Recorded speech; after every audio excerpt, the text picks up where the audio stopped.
മഹാഭാരതത്തിലുടനീളം ഈ രാജാക്കന്മാർ, മഹാരഥന്മാരായ രാജാക്കന്മാർ, അവർക്കൊക്കെ ഒരു പൊതു വൈകല്യം കാണുന്നത് ഈ സ്ത്രീകളുടെ കാര്യത്തിൽ അവർ വളരെ ദുർബലരാണ്.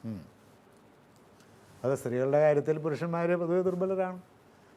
ഏറ്റവും കൂടുതൽ സ്ത്രീ പീഡന കേസുകൾ നടക്കുന്ന കാലമല്ലേ ഇപ്പോൾ. അത് പത്രത്തിൽ റിപ്പോർട്ട് വരുന്നതിനേക്കാളും എത്ര കൂടുതലായിരിക്കും യഥാർത്ഥത്തിൽ നടക്കുന്നത് നാട്ടിൽ. അപ്പോൾ പുരുഷന്മാരുടെ ഈ ദൗർബല്യം ഇത് ജന്തുക്കളിലും കാണാം.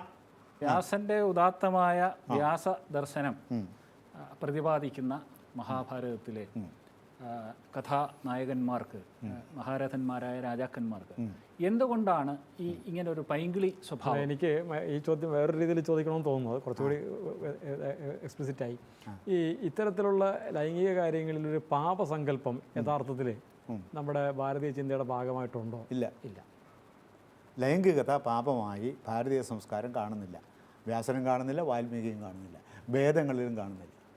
അങ്ങനെ സങ്കല്പിക്കുന്നേയില്ല. കാരണം കാമം എന്ന് പറയുന്നത് ഈശ്വരദത്തമായ ഒരു മധുര വികാരമാണ്. അത് ആസ്വദിക്കേണ്ടതാണ്. അത് ആസ്വദിക്കാതിരിക്കുന്നത് പാപമാണെന്നാണ്.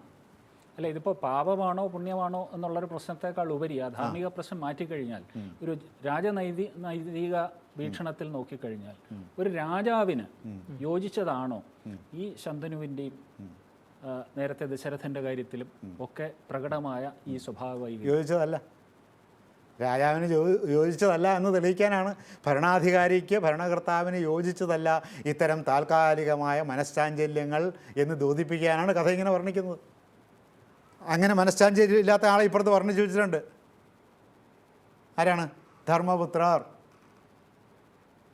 ഈ പാഞ്ചാലിയെ തന്നെ, ദ്രൗപദിയെ തന്നെ അദ്ദേഹം പിന്നീട് മനസ്സുകൊണ്ട് ഉപേക്ഷിച്ച് കളയുകയാണ്. മറ്റവരൊക്കെ ഭാര്യയായി സങ്കല്പിക്കുമ്പോൾ തന്നെയും, മറ്റ് 4 സഹോദരന്മാരും ദ്രൗപദിയെ ഭാര്യയായി സങ്കല്പിച്ചുകൊണ്ടിരിക്കുമ്പോൾ തന്നെയും അദ്ദേഹം ദ്രൗപദിയെ പട്ടമഹിഷി തൻ്റെ രാജ്യകാര്യങ്ങൾ തീരുമാനിക്കുന്നതിൽ ഭാഗഭാക്കാകേണ്ടുന്ന തൻ്റെ പട്ടമഹിഷി എന്നതിൽ കവിഞ്ഞ സ്ഥാനം കൽപ്പിക്കുന്നില്ല. അപ്പോൾ ധർമ്മിഷ്ഠന്മാരായ രാജാക്കന്മാർക്ക് പോലും ഏത് തരത്തിലാണ് ലൈംഗിക കാര്യങ്ങളിൽ ധർമ്മം ഭംഗം വന്നത് എന്ന് കാണിക്കുകയും അതോടൊപ്പം തന്നെ ധർമ്മഭംഗം വരാത്ത ആളിനെ ഉയർത്തി കാണിക്കുകയുമാണ് ഇത്തരം വർണ്ണന കൊണ്ട് വ്യാസൻ ഉദ്ദേശിക്കുന്നു.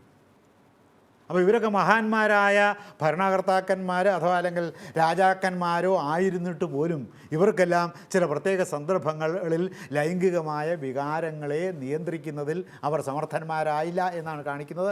അത് അവരുടെ വൈകല്യമാണ്. ആ വൈകല്യം അവരുടെ മാത്രം വൈകല്യമല്ല, അത് പൊതുവേ മനുഷ്യവർഗത്തിൻ്റെ ഒരു വൈകല്യം കൂടിയാണ്.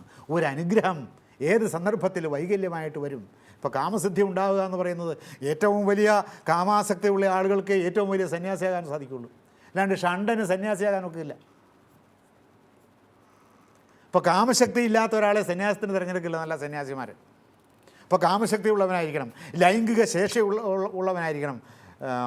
ലിംഗയേർ നമഃ എന്ന് പറഞ്ഞിട്ടാണ് സന്യാസത്തിലേക്ക് പ്രവേശിക്കുന്നത്. അതുകൊണ്ടാണ് ശിവനെ ഉപാസിക്കുമ്പോൾ ശിവൻ്റെ മൊത്തം രൂപം എന്നതിനേക്കാളും ശിവലിംഗമാണ് ഉപാസനയ്ക്ക് തിരഞ്ഞെടുക്കുന്നത്. അപ്പോൾ അതിൻ്റെ ദൈവികത, ലൈംഗികതയുടെ ദൈവികത പ്രഖ്യാപിക്കുന്നതിനാണ് ശിവലിംഗം പൂജാവിഗ്രഹമായി സ്വീകരിക്കുന്ന ഒരു സംസ്കാരത്തിന് രൂപം കൊടുത്തത്.